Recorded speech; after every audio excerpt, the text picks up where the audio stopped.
सबको जय मसीह की। दोबारा से आपका स्वागत है बुनियादी मसीही सच्चाइयाँ फाउंडेशन क्लास 1 के भी पार्ट में। तो अब तक हमने पहली क्लास में जाना कि क्यों बाइबल ही परमेश्वर का वचन है। दूसरा तीमुथियुस 3:16 में हमने जाना कि बाइबल खुद प्रूफ करती है। फिर मत्ती 4:4 और मत्ती 24:35 में यीशु मसीह खुद इस बात की गवाही देते हैं कि बाइबल ही परमेश्वर का वचन है। फिर हमने देखा कि उद्धार के बारे में, हमारी आत्मिक उन्नति के लिए और हमारी गवाही के लिए बाइबल जरूरी है। इससे हमें पता चलता है कि बाइबल से ही हम ये तीन चीज़ें बहुत जरूरी हैं और बाइबल ही परमेश्वर का वचन है। फिर हमने भौतिक विज्ञान में जाना कि कैसे धरती आकाश में बिना किसी सहारे के खड़ी है और वो गोल है। यिर्मयाह को और यशायाह नबी को परमेश्वर ने बताया।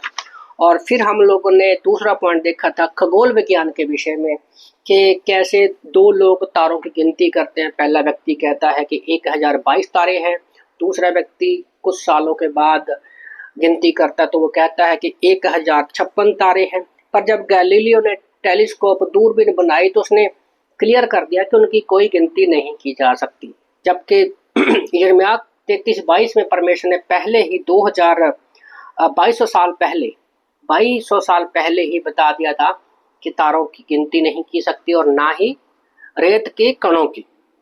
और तीसरा हमने देखा था रक्त विज्ञान के विषय में। मूसा को परमेश्वर ने 3000 साल पहले ही बता दिया था कि लहू में हमारा जीवन है, तो हम उसे पता चलता है। फिर हमने ये भी देखा कि कुछ पढ़े लिखे होने के बावजूद भी मिस्र के समय में कैसी बेतुकी बातें होती थी। जैसे हमने पढ़ा कि बालों को सफ़ेद होना चाहिए तो बिल्ली के खून को मालिश कर लो तो वो ठीक हो जाएगा। बालों को झड़ने के लिए आपको गधे का, घोड़े का, मगरमच्छ का, सांप का, पता नहीं क्या क्या मालिश करते तो आपके बाल झड़ने बंद हो जाएंगे। तो और एक और था पढ़ा था कि अगर आपके पास कोई घाव हो गया वो ठीक करना है तो आप गधे का गोबर लगा लो और उसमें सोचो कितने कीटाणु होते। तो हम लोगों ने यहाँ तक देखा था। अभी चौथा पॉइंट है ओके कि बाइबल ही परमेश्वर का वचन है। हम लोग ये देखेंगे। पहले पॉइंट का ये चौथा पॉइंट है कि लैब व्यवस्था में पाए जाने वाली दवाइयाँ सार्वजनिक स्वास्थ्य और संगरोधक। ओके, निर्गमन की किताब अध्याय 15 वचन 26 में परमेश्वर ने मूसा से कहता है। निर्गमन की किताब अध्याय 15 वचन 26 में परमेश्वर ने मूसा से कहा, यदि तू अपने परमेश्वर यहोवा का वचन तन मन से सुने तो जितने रोग मैंने मिस्रियों पर भेजे हैं उनमें से एक भी तुझ पर ना भेजूंगा। तो परमेश्वर कहता है कि अगर तू मेरी बातों को मानता है, मन लगाता है, तो जो मैंने मिस्र के ऊपर रोग भेजे वो तुझ में कभी नहीं भेजूंगा। इसके बाद परमेश्वर ने मूसा को स्वच्छता, संगरोधक एवं रोगाणुनाशक के वितरांत निर्देश प्रदान किए। तो यहाँ पर कुछ परमेश्वर मूसा को बताता है रोगों के बारे में। इन सभी नियमों को 3000 साल पहले ही आधुनिक विज्ञान के खोज निकालने से पहले दिया था। तो अगर निर्गमन की किताब पढ़ने में सबसे ज़्यादा बोरिंग लगती है बाद में, पर अगर आप उसको पढ़ते हो तो वहाँ पर हमें कुछ उपाय, बीमारियों का उपाय परमेश्वर बताता है जिनको यहाँ पर लिखा रहे हैं, जिससे हमें पता चलेगा कि बाइबल ही परमेश्वर का वचन है। उदाहरण के लिए लैब व्यवस्था 15:13 में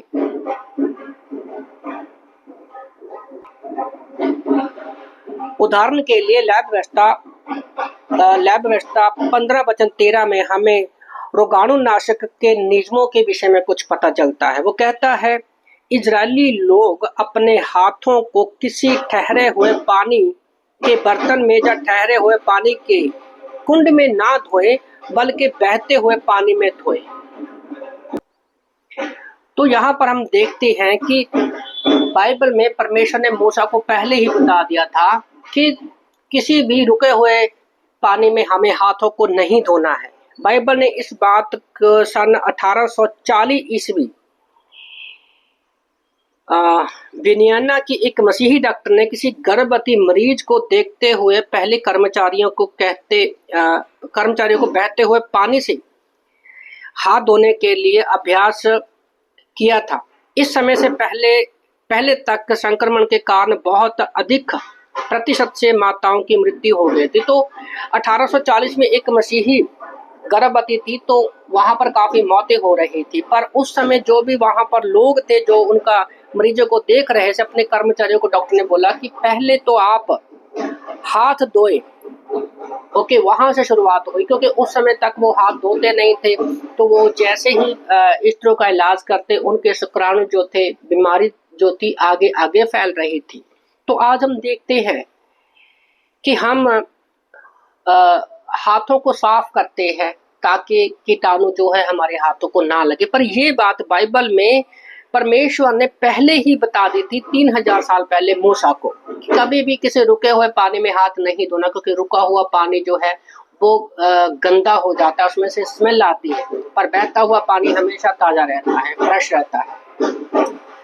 दूसरा हम देखते हैं कि लेवी व्यवस्था अध्याय 13 वचन 46 में परमेश्वर ने संगरोधक के नियम के बारे में बताया। 14वीं सदी के दौरान यूरोप में काली महामारी नाम की एक बीमारी हुई। काली महामारी नाम की एक बीमारी हुई 14वीं सदी में यूरोप कंट्री में। तो चार लोगों ने, एक व्यक्ति की इस बीमारी के कारण मृत्यु हो गई। 4 लोगों में से एक व्यक्ति की मृत्यु हो जाती थी। लोगों को नहीं पता था कि क्या करना चाहिए। संपूर्ण यूरोप भर में खलबली मची हुई थी। जब ये काली महामारी करके कोई बीमारी आई तो लोगों की मृत्यु हो रही थी और पूरे यूरोप कंट्री में अफरा तफरी मची हुई थी। जैसे कोरोना के समय में हमने उन हालातों को देखा है। शायद हम इस पीढ़ी के लोग हैं जो कोरोना के हालातों को देखा, तो कई बार समझ में नहीं आ रहा था क्या करें। तो उस समय जब 14वीं सदी में ये बीमारी आई तो लोगों को भी नहीं पता था क्या करें, पर वे इस पर निरंतर नहीं रख पा रहे थे। इस बीमारी या ये बीमारी थी जहाँ प्लेग का आतंक किस प्रकार से अंत हुआ वो बाइबल में हमें पता चलता। तो इस बीमारी का कुछ सल्यूशन नहीं मिल रहा था, पर इस बीमारी का एक अंत बाइबल के द्वारा हुआ। कैसे? एक दिन एक युवा व्यक्ति बाइबल पढ़ रहा था। लेवी व्यवस्था 13:46 में परमेश्वर का वचन कहता है, यहाँ पर परमेश्वर ने मूसा को संगरोधन के नियम के बारे में बता रहा था। लेवी व्यवस्था 13:46 में परमेश्वर का वचन कहता है, यदि किसी में कोई व्यवधि हो तो उसे बीमार या अशुद्ध ठहराया जाए और उसे छावनी से बाहर अकेले रहने को छोड़ा जाए जब तक कि वह पूरी तरह से चंगा ना हो जाए। तो जब उसने पढ़ा कि बाइबल में लिखा है कि अगर कोई बीमार है तो उसको जो ग्रुप है जो घर से थोड़ा बाहर रखा जाए, उसको अकेले में क्वारंटाइन में रखा जाए जब तक वो ठीक ना हो जाए। तो जब ये विचार कहाँ से आया, जब उस लड़के से पूछा कि भाई तुम्हें ये विचार कहाँ से आया, तो उसने उत्तर दिया, इस बात को जब उसने पढ़ा इस बाइबल में तो उसने सारी बातें अपने अगुओं को बताई, लोगों को बताई। तो वो पूछे आपको विचार कहाँ से आया, उस लड़के से पूछा है जो बाइबल पढ़ रहा था। उसने कहा कि बाइबल में से मुझे ये बातें पता लगी है। तो इस बात को परमेश्वर ने मूसा से 3000 साल पहले ही कहा था। उन्होंने भी वही कार्य किया और वह बीमारी बढ़नी रुक गई और इस महाकाली प्लेग से यूरोप को बचा लिया गया। तो सोचो ना, प्लेग की बीमारी जो महाकाली करके बीमारी थी, महामारी फैल रही थी, एक बाइबल की आयत ने बचा लिया, एक वचन ने बचा लिया कि उसको अपने से दूर रखो, क्वारंटाइन में रखो। तो वो बीमारी धीरे धीरे करके रुक गई और वो खत्म हो गई। बाइबल को परमेश्वर का प्रेरित वचन कहा गया है क्योंकि इसमें वैज्ञानिक सटीकता पाई जाती है। सोचना, तो बाइबल को और साइंस को अलग नहीं किया जा सकता। असल बाइबल साइंस के कारण नहीं है, बल्कि साइंस बाइबल के कारण है। ये बात हमें माननी पड़ेगी और इन बातों को हम देखते हैं तो हमें पता चलता है कि बाइबल ही परमेश्वर का वचन है। एक सामान्य नियम के तौर पर आज के समय में ऐसा माना जाता है कि यदि एक विज्ञानी है तो आप बाइबल के विश्वास नहीं कर सकते। पर आज अगर अपने आप को कोई व्यक्ति साइंटिस्ट कहता है तो वो बाइबल पर विश्वास नहीं करता, वो एक तरह से नास्तिक बन चुका है। उसको लगता है कि साइंस ही सब कुछ है, पर पुराने नियम में ऐसा नहीं था। अभी आप आगे देखोगे कि बहुत सारे साइंटिस्ट हुए हैं जो परमेश्वर पर विश्वास करते थे। परमेश्वर के वचन पर लगभग प्रत्येक स्कूल, कॉलेज और विद्यालयों में विज्ञान के नाम पर संपूर्ण संसार भर में आक्रमण किया है। तो लोग पहले बाइबल पढ़ाई जाती थी, पर अभी साइंस के नाम से कुछ जगह पर इसको हटा दिया गया है।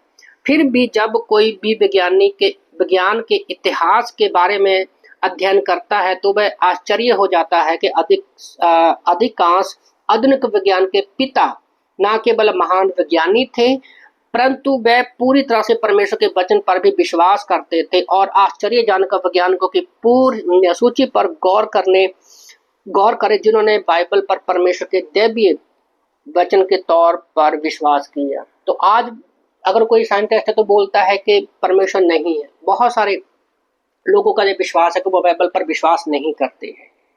पर अगर हम इन खोज साइंस का इतिहास देखें, बाइबल से हमें पता चलता है अगर हम साइंस के वैज्ञानिकों की खोज करते हैं, शुरू से उनको देखते हैं कि जिन्होंने बहुत बहुत खोजें की हैं, वो कहीं ना कहीं परमेश्वर पर भरोसा करने वाले व्यक्ति थे। और उनमें से कुछ नाम मैं यहाँ पर पढ़ने वाला हूँ। जैसे एक हुआ है जोनाहस केपलर। जो 1571 से लेकर 1630 तक 30 ईस्वी में उसने खगोल विज्ञान के क्षेत्र में एक प्रसिद्ध विज्ञानी था, वो क्रिश्चियन था। सर आइजक न्यूटन, जिसके बारे में हमने जाना कि धरती जो है बिना किसी सहारे के खड़ी है ना, तो उसने 1642 से लेकर 1727 तक गुरुत्वाकर्षण, गति और गणना के विषय में बताया था, वो भी एक क्रिश्चियन था। सर माइकल फैराडे 1791 से लेकर 1867 ईस्वी तक इलेक्ट्रॉनिक मैग्नेशियम चुंबक के विषय में उसने खोज की थी, वो भी एक क्रिश्चियन था। तो एक जेम्स जूल करके व्यक्ति हुआ, जेम्स जूल, जिसने 1818 से लेकर 1899 ईस्वी तक भौतिक और ऊर्जा के नियमों के क्षेत्र में अपना प्रमुख योगदान दिया, वो भी क्रिश्चियन था। लॉर्ड कैल्विन 1818 से लेकर 1899 ईस्वी के बीच में उसने थर्मोडायनामिक्स इसके क्षेत्र में भी बहुत बड़ा अपना योगदान दिया। तो उसी तरह से और भी बहुत सारे, जैसे लुइस पास्चर हैं, चार्ल्स वेलिस हैं, जोसेफ लिस्टर हैं। तो ये कुछ नाम हैं उन वैज्ञानिकों के जिन्होंने परमेश्वर पर भरोसा किया और साइंस में अपना योगदान दिया। गैलीलियो के बारे में भी हम पढ़ते हैं। तो इन सब के अलावा कई अन्य सैकड़ों विज्ञानी हैं जिन्होंने आधुनिक विज्ञान के आंदोलन में आरंभ किया। वह बाइबल पर विश्वास करते थे और कलीसिया में जाया करते थे। और माइकल फैराडे अपनी कलीसिया के सहायक पास्टर, और माइकल फैराडे वो तो पास्टर थे जिन्होंने चुंबक की खोज की, वो तो पास्टर थे, सहायक पास्टर थे, अपने चर्च में सहायक पास्टर थे। हमने बाइबल में पाए जाने वाले अन्य चिकित्सा और वैज्ञानिक सच्चाइयों को भी सही स्तर पर देखा है। वास्तव में विज्ञान बाइबल की बातों को ही पकड़ रहा है। विज्ञान में लगातार परिवर्तन और इसके सिद्धांतों को छोड़ा जा सकता है, परंतु बाइबल कभी नहीं बदलती। तो साइंस की जो खोज है वो आगे पीछे हो सकती है, बदली जा सकती है, पर परमेश्वर कहता है बाइबल का वचन कभी नहीं बदलेगा। तो मैं एक चीज सोच रहा था कि आज हम अगर इन विज्ञानियों के हिसाब से देखें, हम आज चर्च में जाते हैं, बाइबल पढ़ते हैं, कोर्स कर रहे हैं और आपकी रुचि साइंस में है, तो मैं एक चीज बड़े दावे के साथ कहता हूं कि परमेश्वर आपको भी नई खोजें करने के लिए इस्तेमाल कर सकता है। जैसे ये साइंस के कुछ पिता हुए हैं, महान व्यक्ति हुए हैं, प्रभु आपको भी महान कर सकता है अगर आप बाइबल पढ़ते हैं, परमेश्वर के वचन पर, बाइबल पर विश्वास करते हैं। जैसे मेरी बेटी है, वो कहती है कि मुझे साइंटिस्ट बनना है, पर प्रभु का धन्यवाद करता हूँ कि अभी वो 8वीं कक्षा में है और बाइबल कॉलेज कर रही है। तो आप लोगों को मैं उत्साहित करना चाहता हूँ। मुझे विश्वास है कि प्रभु की अगर योजना हो तो फ्यूचर में वो भी प्रभु उसको इस्तेमाल करेगा अपनी महिमा के लिए। जैसे इन वैज्ञानिकों के नाम हमारे सामने लिखे हुए हैं। तो जैसे हमने पहले पॉइंट में देखा था कि विज्ञान के माध्यम से हमें पता चलता है कि बाइबल परमेश्वर का वचन है। उसी तरह से बाइबल परमेश्वर का वचन बताया गया है क्योंकि इसकी एक अद्भुत एकता है। दूसरा पॉइंट क्या है? बाइबल को परमेश्वर का वचन बताया गया है, क्योंकि इसमें एक एकता जो है वो बड़ी अद्भुत है। ओके, उत्पत्ति से लेकर प्रकाशित वाक्य में 66 पुस्तकें पाई जाती हैं। 39 किताबें पुराने नियम में हैं और 27 किताबें जो है वो नए नियम में पाई जाती हैं। एक बार फिर से सुने कि परमेश्वर कहता है कि उसने लिखा है। दूसरा पत्रस अध्याय 1:21 में कहता है कि मुख्य लेखक और संपादक कौन है? वो परमेश्वर है। ओके, बाइबल को ही चाहे पुराना नियम हो नया नियम हो, लिखने वाला वो ही है। उसने अपने चुने हुए अपने भविष्यकर्ताओं को चुना, जैसे मूसा हो गया, यिर्मयाह हो गया, यशाया होगा, दाऊद, दानियल, प्रेरितों के प्रेरित हो गए, है ना, ताकि वे पवित्र आत्मा के मार्गदर्शन पाकर प्रत्येक पुस्तक को लिखे। तो परमेश्वर ने अलग अलग लोगों को लोगों को चुना और पवित्र आत्मा के द्वारा उनको प्रेरित किया कि वो पुस्तकों को लिखें। और ये अद्भुत कुछ बातें हैं, सुनिए। ओके, ये बहुत से लोगों को नहीं पता है। बाइबल को लिखने वाले 40 अलग अलग लेखक हैं और इसको लगभग 1600 से विभिन्न समयों में लिखा गया है। 1600 सालों में बाइबल कंप्लीट लिखकर हुई है। सोचो, कैसे एक व्यक्ति बाइबल को एक समय में लिख सकता है?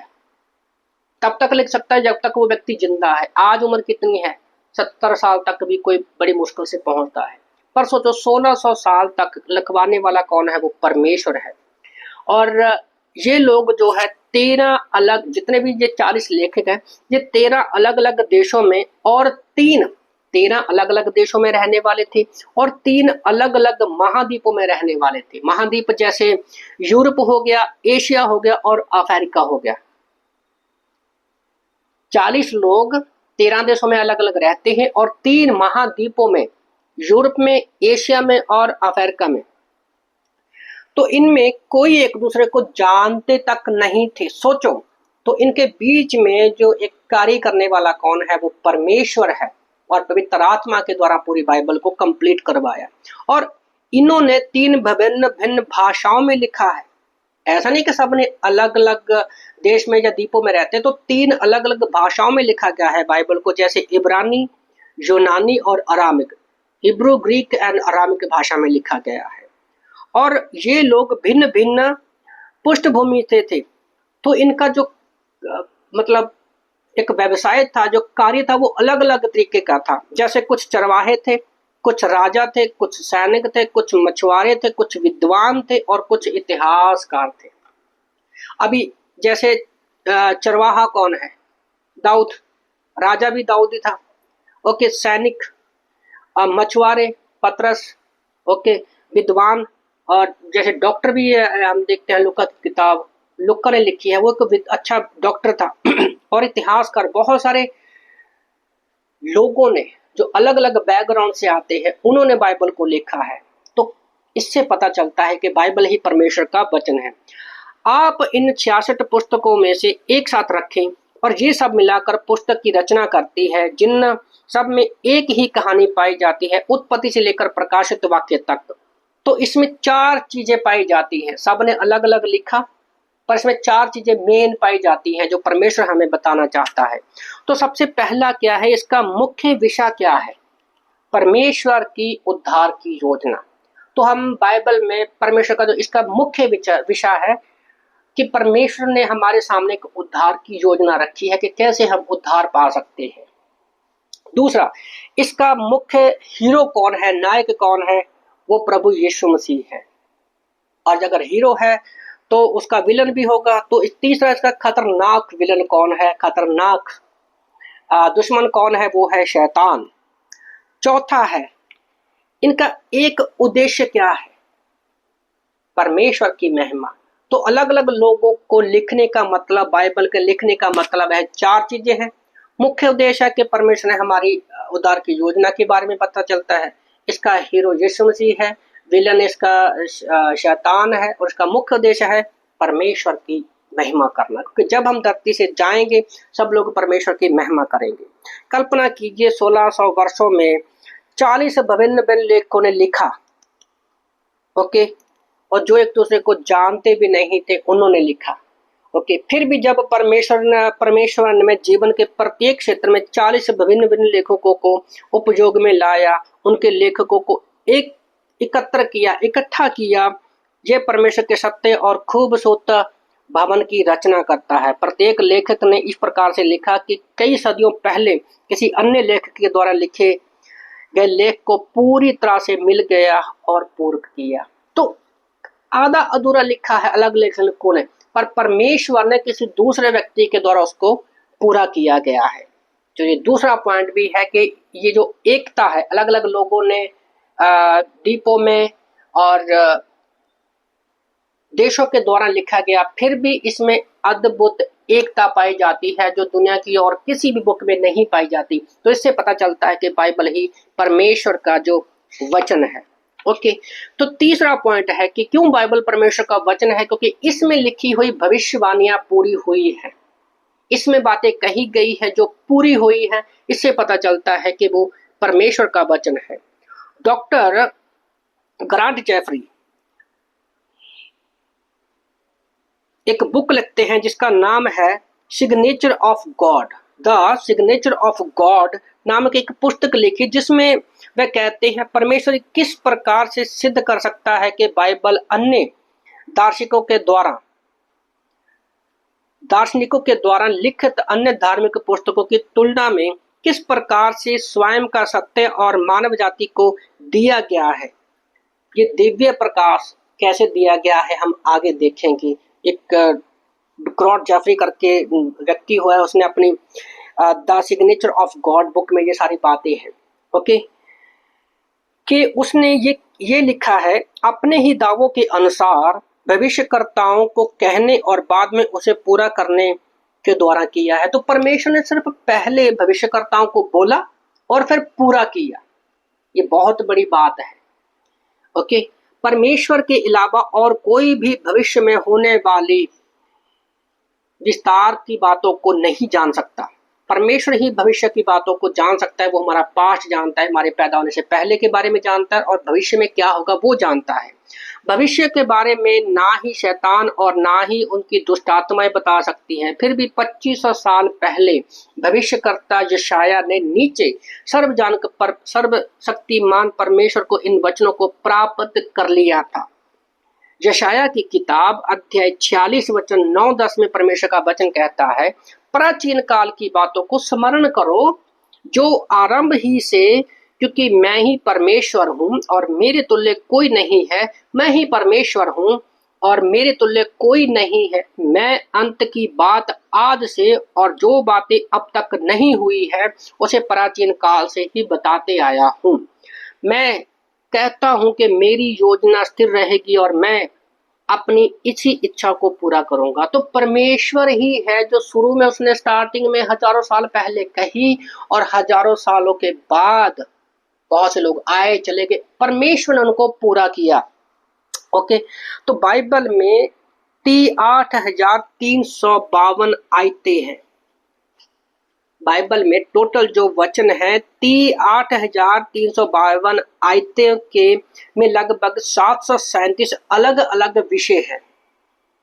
8352 आयतों में 737 अलग अलग विषयों को संबोधित करता है, जिसमें से 1817 जो है वो भविष्यवाणियां पाई जाती हैं। उन सभी भविष्यवाणियों में संपूर्ण वचन में पाई जाने वाली 31,124 आयतों का 70% होता है। ये बात बड़ी महत्वपूर्ण है कि सभी भविष्यवाणियों में संपूर्ण वचनों में पाई जाने वाली 31,124 आयतों का 27% होता है। ओके, तो इसका अर्थ है कि संपूर्ण बाइबल में चौथा भाग जो है भविष्यवाणियां दी गई है जब इसको लिखा गया था। ओके, तो चौथा हिस्सा भविष्यवाणियों का है जो लिखा गया, तो बाद में परमेश्वर ने इसको पूरा किया। पिछले 2000 सालों में असंख्य बाइबल सिद्धांतों ने बाइबल के कई भविष्यवाणियों को खोज लिया है और उसके सटीक तथा संपूर्ण होने पर आश्चर्य भी किया है। परमेश्वर के अस्तित्व एवं बाइबल उसका वचन होने का एक अटूट परिमाण है। क्योंकि भविष्यवाणी अगर की है और वो पूरी होती है तो इससे पता चलता है कि बाइबल ही परमेश्वर का वचन है। इस तथ्य के बावजूद संसार असंख्य धार्मिक लेखकों के द्वारा लिखे गए आत्मिक लेखों से भरा पड़ा है। आत्मिक साहित्य के लेखों का गहराई से परीक्षण करने पर हमें प्रकट होता है कि इसमें किसी भी लेखक में पूरी हुई भविष्यवाणी का विस्तृत विवरण नहीं पाया जाता है। इसका काल बहुत ही सरल है। ओके, तो बहुत सारी भविष्यवाणी परमेश्वर ने जो पहले बोली तो उनको पूरा किया गया है। ओके, यूनानी, रोमी और अन्य मध्य पूर्वी संस्कृतियों में हम देखते हैं कि भविष्य में होने वाली घटनाएं लोगों को प्रचलन के बारे में और वशिष्ठ हमें बताती है। हमारे प्रभु यीशु मसीह के बारे में जब हम देखते हैं बाइबल में कि उसके जन्म, जीवन और सेवकाई के और पुनरुत्थान के बारे में, यीशु मसीह के जन्म, जीवन और उसकी सेवकाई के बारे में संबंधित में 333 भविष्यवाणियां पाई जाती है पूरी बाइबल में। और 333 भविष्यवाणी को मसीह ने बैतलहम के जन्म से लेकर सैकड़ों वर्ष पूर्व कहा और लिखा गया। यीशु मसीह जब मीका 5:2 में बैतलहम में वो पैदा हुआ, उससे पहले लिखी गई थी और उसके हजारों साल बाद भी परमेश्वर ने उन भविष्यवाणियों को पूरा किया। तो इसमें से यीशु मसीह के जो भविष्यवाणियां सिर्फ यीशु मसीह के बारे में की गई हैं, 333 भविष्यवाणियां, उसके बारे में कुछ 17 भविष्यवाणियां हैं जिसके बारे में हम यहाँ पर बात करेंगे। ओके, 17 भविष्यवाणियां हैं जिनके बारे में हम बात करेंगे और देखेंगे कि वो पाई जाती है।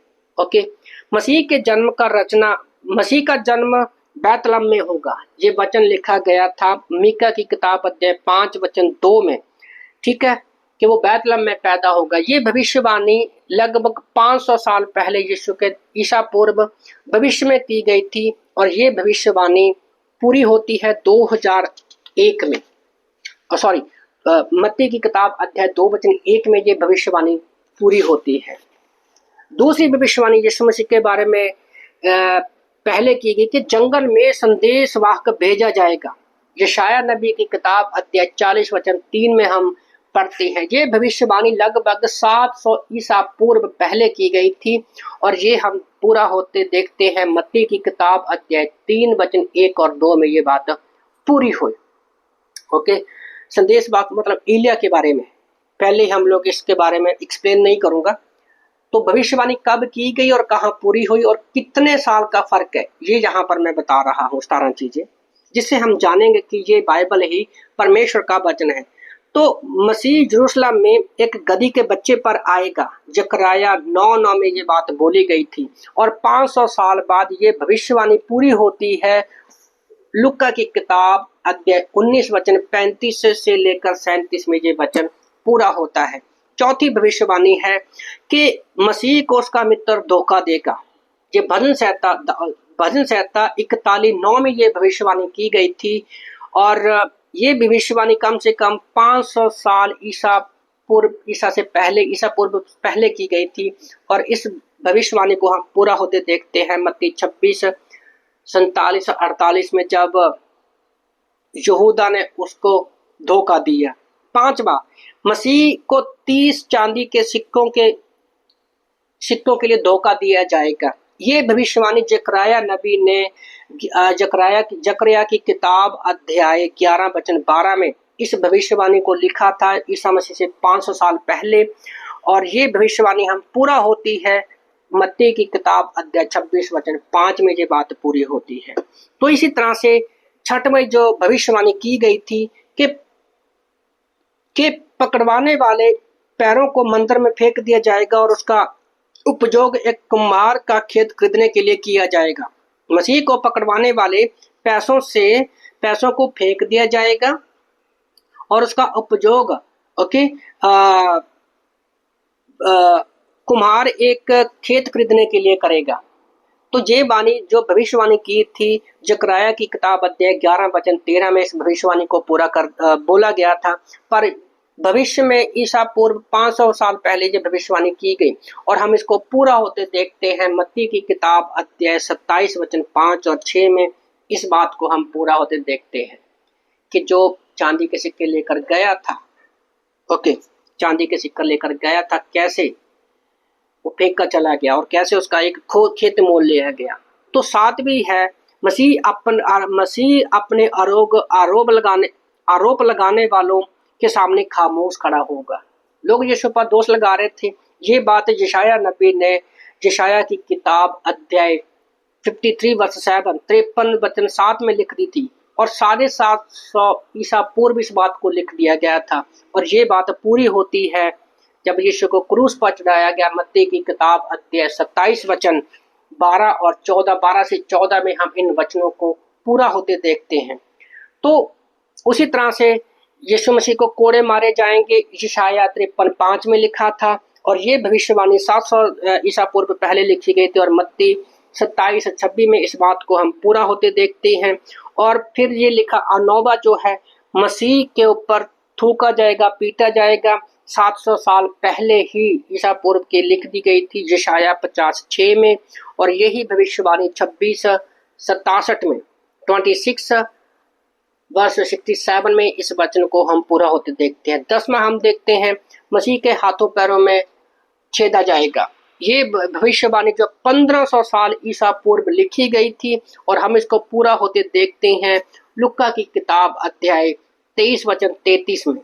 और 11वीं है मसीह के पैरों में चारों ओर क्रूस पर लटकाया जाएगा। मसीह को 2 चोरों के साथ क्रूस पर लटकाया जाएगा। इसकी भी भविष्यवाणी 700 साल पहले यशायाह नबी ने यशायाह 53:12 में कर दी थी और इस भविष्यवाणी को हम पूरा होते देखते हैं मत्ती 27:38 में। मत्ती 27:38 में इस वचन को हम पूरा होते देखते हैं। 12वां मसीह के कपड़ों का जुआ खेला जाएगा। तो इसके बारे में कम से कम 1500 साल पहले ईसा पूर्व इस भविष्यवाणी को कर दिया गया था और इस बात को हम लोग पूरा होते देखते हैं यूहन्ना की किताब अध्याय 19 वचन 23-24 में। यूहन्ना 19:23-24 में हम इस भविष्यवाणी को पूरा होते देखते हैं। और 13वीं है मसीह को बगल में छेदा जाएगा, मतलब उसके भाला मारा जाएगा उसके शरीर में। तो इसकी भविष्यवाणी 5000 ईसा पूर्व कर दी गई थी जकरिया की किताब अध्याय 12 वचन 10 में। और इसको हम पूरा होते देखते हैं जब उसको भाला मारा जाता है यूहन्ना की किताब अध्याय 19 वचन 34 में हम इस भविष्यवाणी को पूरा होते देखते हैं। 14वीं है मसीह उसकी कोई हड्डी ना टूटेगी, यीशु मसीह की कोई हड्डी नहीं तोड़ी जाएगी। इसकी भविष्यवाणी जो थी वो 500 ईसा पूर्व पहले ही कर दी गई थी जकरिया की किताब अध्याय 12 वचन 10 में। और हम उसको पूरा होते देखते हैं यूहन्ना की किताब अध्याय 19 वचन 34 में। और 15वीं है मसीह की मृत्यु के बाद पृथ्वी पर अंधेरा छा जाएगा। ये बात यीशु मसीह के क्रूस पर जाने से 500 साल पहले ये बता दिया गया था और इस बात को हम पूरा होते देखते हैं जब यीशु को क्रूस पर चढ़ाया गया। मत्ती की किताब अध्याय 47 वचन 45 में इस भविष्यवाणी को हम पूरा होते देखते हैं। और फिर 16वीं भविष्यवाणी है मसीह की देह को अमीर व्यक्ति की कब्र में रखा जाएगा। ये बात कम से कम 700 ईसा पूर्व पहले ही बता दी गई थी और हम देखते हैं मत्ती की किताब अध्याय 27 वचन 57-60 में। ये बात पूरी हो गई थी मत्ती की किताब अध्याय 27 वचन 57 से 60 में कि उसको एक अमीर व्यक्ति की कब्र में रखा गया था। और 17वीं भविष्यवाणी कि मसीह की देह सड़ेगी नहीं। भजन संहिता 16:10 में भजनकार ने पहले ही लिख दिया था यीशु मसीह के 1500 साल पहले 1500 ईसा पूर्व ये बात बता दिया गया था। और हम जानते हैं प्रेरितों के काम अध्याय 2:31 में ये बात पूरी हुई कि उसकी देह नहीं सड़ने पाई। तो इन हम एकमात्र 70 मसीह में संबंधित जो भविष्यवाणियां की गई हैं उन पर ध्यान करते हैं, तो भविष्यवाणियों को संयोग की बात नहीं है। ये एक संपूर्ण एक प्लानिंग है जो परमेश्वर हमें दिखाता है कि एक कहते ना कि संयोग कि मैंने कुछ बोला कि मेरे मुंह से बोली भविष्यवाणी पूरी होगी, तो ये ऐसा है 480 वर्ग गुना आप कुछ बोलते उसमें से पॉसिबल है एक बात को पूरा होना। ओके, पर दूसरा पत्रस 1:19 कहता है कि भविष्यवाणी एक वचन किसी गवाह के वर्णन करने से अधिक सटीक होती है। भविष्यवाणी का एक वचन किसी गवाह के वर्णन करने से अधिक सटीक होता है। ओके, तो इन भविष्यवाणियों को सिर्फ 17 भविष्यवाणियां हैं जो यहाँ पर बताई गई हैं, तो टोटल 333 हैं। उनको एक्सप्लेन करेंगे तो हमारा विश्वास और भी बढ़ता है कि बाइबल ही परमेश्वर का वचन है। तो चौथा पॉइंट है कि बाइबल ही परमेश्वर का वचन है। पहला पॉइंट हमने देखा था कि बाइबल के हिसाब से, दूसरा हमने देखा इसकी एकता की वजह से, तीसरा हम भविष्यवाणियों की वजह से देखते हैं कि बाइबल परमेश्वर का वचन है, चौथा जो ये प्रूफ करता है कि परमेश्वर का वचन है बाइबल क्योंकि इसमें परिवर्तन करने की सामर्थ्य है। बाइबल जो है इसलिए परमेश्वर का वचन है क्योंकि इसके अंदर जो है परिवर्तन करने की सामर्थ्य है। तो रोमन की किताब अध्याय 1:16 में पौलुस लिखता है, मैं सुसमाचार से लजाता नहीं क्योंकि वह प्रत्येक विश्वास करने वालों के लिए परमेश्वर की सामर्थ्य है। तो सुसमाचार सुनाने से वो करता है कि मैं घबराता नहीं हूँ, लजाता नहीं हूँ। और पहला थिस्सलुनीकियों अध्याय 2:13 में भी पौलुस कहता है, इस कारण हम भी सर्वदा परमेश्वर का धन्यवाद करते हैं कि हमारे द्वारा तुम्हें परमेश्वर का वचन का जो संदेश मिला है उद्धार के विषय में, तो तुमने उसे मात्र मनुष्य का नहीं परंतु परमेश्वर का वचन समझकर उसको ग्रहण किया। सचमुच वे है भी जो तुम विश्वासियों ने अपना कार्य भी करना है, विश्वास के अनुसार उसकी निहित अलौकिक शक्ति का अभ्यास करते हो। तो हमारे पास सुसमाचार का वचन आया और हम उस पर विश्वास करते हैं कि ये हमारा जो उद्धार है वो जीवन बदलने वाला है। क्योंकि एक व्यक्ति का जीवन कब बदलता है? जब हम यीशु मसीह का सुसमाचार लेकर लोगों के पास जाते हैं, उसका जीवन परिवर्तन होता है। अगर मैं छोटी सी टेस्टमनी दूं तो मैं सुसाइड करने के बारे में सोच रहा था। ओके, सोच रहा था कैसे आत्महत्या करूं। मेरे पास घर नहीं था, जॉब नहीं था, वाइफ बीमार पड़ी थी, बच्चा बीमार पड़ा था। पर उसी समय परमेश्वर का वचन मेरे पास आया, मैंने विश्वास किया और मेरा जीवन परिवर्तन हो गया और आज आपके सामने खड़ा हूं। तो इब्रानी की किताब अध्याय 4:12 भी कहता है, क्योंकि परमेश्वर का वचन जीवित है, प्रबल है और किसी दोधारी तलवार से तेज है। तो परमेश्वर ही हमारे जीवन को एक सेध देता है, एक रास्ता दिखाता है। जीवित और जो शब्द है जीवित के लिए एक यूनानी शब्द इस्तेमाल किया गया है। याद रखो यहाँ पर आत्मिक जीवन की बात हो रही है, तो एक यूनानी शब्द इस्तेमाल किया गया है जीवित के लिए, जिसका मतलब होता है जोय, ZOE, और इसका अर्थ होता है जीवन देने वाला। तो परमेश्वर का वचन जो जीवित है हमें वो आत्मिक जीवन देने वाला है। प्रबल के लिए जो शब्द है ना कि प्रबल के लिए यूनानी भाषा का एक शब्द इस्तेमाल किया गया है एनर्जस, जिसका मतलब होता है ऊर्जा देने वाला। तो हमारे अंदर जो जीवन है, जीवित प्रबल वचन है, तो जीवित के लिए जो शब्द इस्तेमाल हुआ है जिसका मतलब है जीवन देने वाला वचन है ये।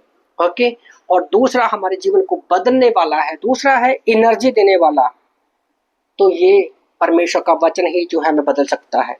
बाइबल के जीवन और बाइबल के वचन में ऊर्जा और जीवन पाया जाता है।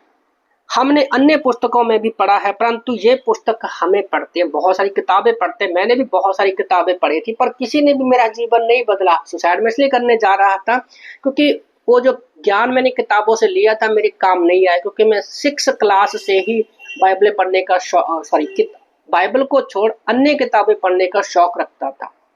पर बाइबल हमें पढ़ती है जब हम बाइबल को पढ़ते हैं, दूसरी कोई किताब नहीं। ये आश्चर्यजनक है कि पापियों को बचाने के लिए मैंने इस पुस्तक को लोगों को मसीह के पास तक लाने के लिए इस्तेमाल किया। मैंने बहुत से जीवनों को परिवर्तन होते देखा। तो जब हम सुसमाचार लोगों के पास लेकर जाते हैं, ट्रैक्स लेकर जाते हैं, परमेश्वर का वचन होता है, तो लोगों के पास लेकर जाते हैं, बाइबल उनको देते हैं, उनका जीवन बदलता है। ओके, तो पास्टर यहाँ पर एक गवाही शेयर करके 1953 में वह लंदन संसार के प्रसिद्ध सुसमाचार प्रचारक बिली ग्राहम ने एक युवा के रूप में अपनी सेवकाई, बिली ग्राहम जो कुछ समय पहले मृत्यु हुई है, उसकी एक एग्जाम्पल देते हैं कि बिली ग्राहम ने आरंभ किया। उसका प्रचार करते समय वे पहले कहते थे बाइबल कहती है। ओके, जब भी हम प्रचार करते हैं, जैसे मैं भी बोलता हूँ कि बाइबल में लिखा है, पर विलियम कहते थे कि बाइबल कहती है। ओके, बाइबल कहती है। सन 1954 में 1954 में वह लंदन में ग्रेट हार्वे क्षेत्र में प्रचार करने के लिए गए हुए थे। वहां पर बहुत बड़ी भीड़ थी, जिसमें कई सारे पत्रकार भी शामिल थे। दो लोग महान अमेरिकन सुसमाचार प्रचारक को लोग देखने के लिए आए थे, जो स्टैंड में बैठे हुए थे, बिली ग्राहम के बारे में चर्चा कर रहे थे। उनमें से एक मेडिकल डॉक्टर था। तो बिली ग्राहम प्रचार कर रहा है एक जगह पर, तो वहां पर बहुत से लोग आए हुए थे, पत्रकार भी आए हुए। तो वहां पर दो लोग थे, जिसमें से एक मेडिकल स्टूडेंट था, वो मेडिकल डॉक्टर था। वो कहता है वह लगभग सभी बातों में गलतियां ढूंढ रहे थे। फिर भी जब बिली ग्राहम प्रचार करना आरंभ करते हैं और बाइबल के एक आयत के बाद दूसरी आयत को बोलना आरंभ करते हैं, तो परमेश्वर का वचन तलवार की भांति उन लोगों को काटने लगा। परमेश्वर कहता है, क्योंकि मेरा वचन आग के समान नहीं है और हथौड़े के समान नहीं है, जो चट्टानों को टुकड़े टुकड़े कर देता है। यिर्मयाह की किताब अध्याय 23 वचन 29 में। सोचो ना, बिली ग्राहम कहीं पर प्रचार करने के लिए गए हुए हैं और लोग, वहां पर एक डॉक्टर है जो उसकी प्रचार में गलतियां निकाल रहा है। पर जैसे उसने बिली ग्राहम जब प्रचार कर रहा था, वो आयतों को बोल रहा है। ये बहुत जरूरी है कि हमारे प्रचार में हम जितनी आयतों का इस्तेमाल करेंगे, कहीं ना कहीं वचन वो लोगों को छुएगा। तो उसने एक शब्द बोला, दो शब्द बोले कि मेरा वचन आग सा नहीं है, मेरा वचन हथौड़े का नहीं है जो टुकड़े टुकड़े करता है, चट्टानों को भी टुकड़े टुकड़े करता है। ये जो हथौड़ा उन पर गिरता है, उस स्थान पर एकत्र हुए लोगों ने महसूस हुआ। तो हथौड़ा जो था, जो लोग इकट्ठा हुए थे, उन पर उनके शब्दों ने उन पर महसूस हुआ। जब बिली ग्राहम ने मसीह को ग्रहण करने के लिए लोगों को आगे आने के लिए आमंत्रण किया, तो पहले बिली ग्राहम के बारे में बुरा भला बोलने वाला डॉक्टर अपने बगल में बैठे व्यक्ति से कहता है, मैं तुम्हारे बारे में नहीं जानता, परंतु मैं अपना जीवन और हृदय यीशु मसीह को देने जा रहा हूँ। और उसके बगल में बैठे व्यक्ति ने कहा, हाँ, मैं भी तुम्हारे साथ चलूंगा। ये तुम्हारा बटुआ है। वास्तव में मैं एक जेब कतरा हूं, परंतु मैं अब वैसा नहीं रहूंगा। सोचो ना, बिली ग्राहम प्रचार करने के लिए गया, वो प्रचार कर रहा है, एक के बाद एक वचन भी इस्तेमाल कर रहा है। क्या मेरा वचन हथौड़ा नहीं है? क्या मेरा वचन आग सा नहीं है? तो दो लोग हैं, जिसमें एक डॉक्टर है और एक चोर है। तो वो गलतियां निकाल रहा है डॉक्टर, पर परमेश्वर के वचन के द्वारा, बाइबल जो है वचन जीवन बदलने वाला परमेश्वर, जैसे इब्रानी 4:12 में भी हमने पढ़ा कि हमारी हड्डी हड्डी को, मन के विचारों को वो काटता है। तो पर डॉक्टर के मन के विचारों को भी काट दिया। और वो बोलता है, भाई, डॉक्टर बोलता है प्रचार सुनने के बाद, जब बिली ग्राहम कहता है कि आओ हम उद्धार की प्रार्थना करें, तो जो चोर था वो कहता है, भाई अपना बटुआ ले ले, क्योंकि मैं पहले चोर था पर अभी मैं बदल गया हूँ। थोड़ी ही देर में बिली ग्राहम ने कहा, मैं हमेशा देखता हूँ कि प्रचार करते समय मैं परमेश्वर के वचन का उपयोग करता हूँ तो ये जीवनों को बदलता है। और जब मैं पवित्र आत्मा की सामर्थ्य से सच कहता हूँ तो मेरे सामने प्रत्येक व्यक्ति को बाध्य कर देता है। मैंने भी अपने जीवन में देखा है कि कई बार हम सुसमाचार प्रचार करते हैं, लोगों को रोते कुरलाते देखा, उनकी आंखों से आंसू बहते हैं। और बहुत सारी दुष्ट आत्माओं को भी मैंने जाते देखा है, उनके जीवन से उनके जीवनों को बदलते देखा है। तो पापियों के लिए उद्धार। ओके, अंत में मैं चाहता हूं कि वचन में परिवर्तन करने की सामर्थ्य है। क्या करता है कि पापियों के लिए उद्धार है, संतों के लिए ये सुगंधित है और पीड़ितों के लिए ये पर्याप्त एक टैबलेट की तरह है। तो इसलिए मैं आप लोगों को उत्साहित करना चाहता हूं।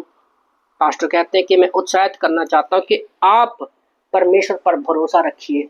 ओके, और बाइबल पर भरोसा कर सकते हैं। आइए हम इस जीवन का एक लक्ष्य बना लें कि हम परमेश्वर के वचन को गहराई से पढ़ेंगे ही नहीं बल्कि मनन भी करेंगे।